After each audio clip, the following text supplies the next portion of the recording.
जय श्री राधे, जय गौ माता, जय गोपाल। बड़ा ही हर्ष का विषय है।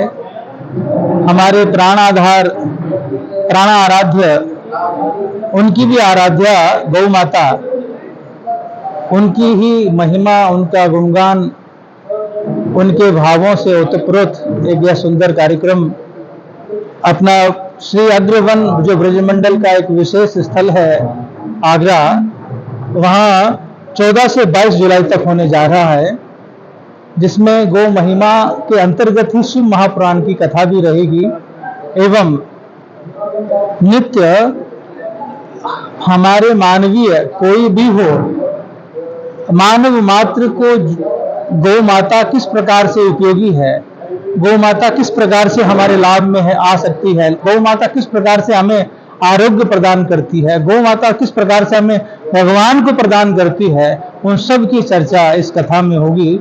आप सब हृदय से आप सबका स्वागत है। आप सब अवश्य पधारें और ठाकुर जी की आराध्या गौ माता की महिमा के साथ साथ भोले बाबा जो कि हमारे प्राण हैं, प्राण धन हैं, उनकी कथा का आनंद लेंगे। जय श्री राधे, जय श्री कृष्ण, जय गौ माता, जय गोपाल। जय गौ माता, जय गोपाल और जय वृंदावन, जय ब्रजधाम।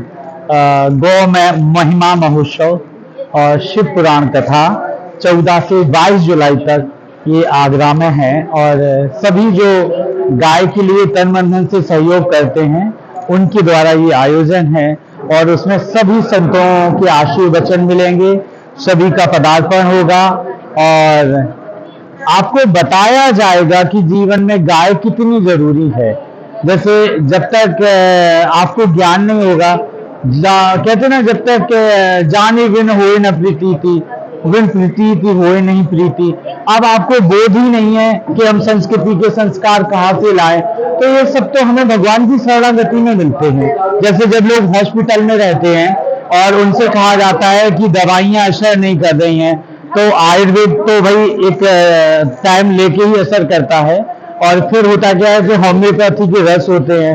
लेकिन जब कुछ भी काम ना करे तो लोग कहते हैं महामृत्युंजय जाप कराइए, अभिषेक कराइए। तो आप बताइए, शिव का जो पूजन होता है उसमें गाय का दूध, गाय का दही, गाय का चाहिए, घी भी चाहिए। अब शहद और शर्करा ये दो चीज अलग हो गई, लेकिन तीन चीज तो गाय का दूध, गाय का घी और गाय का दही।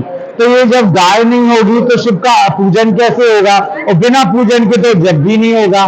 तो इसीलिए शिव पुराण कथा रखी गई है और आपको बताया जा रहा है कि वहां पे हमारे पूज्य श्री आएंगे जो गाय की कथा भी सुनाएंगे और आप अपने जीवन का लाभ उठाएंगे और फिर आप गौ सेवी बनेंगे।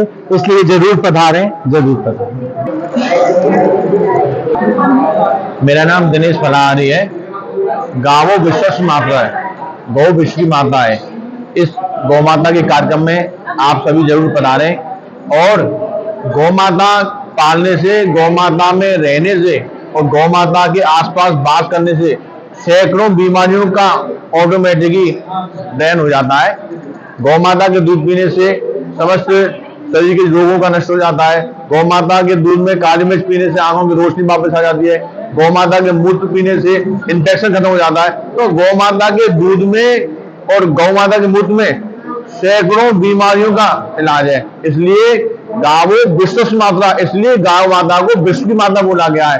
गौ माता को बचाने के लिए सभी सनातन हिंदू लगे हुए हैं और आपसे पुनः निवेदन है कि इस कार्यक्रम में आप जरूर पधारें। 14 जुलाई से 22 जुलाई को होने वाले गौ संवर्धन कार्यक्रम में आप सभी का स्वागत है। आप पधारें।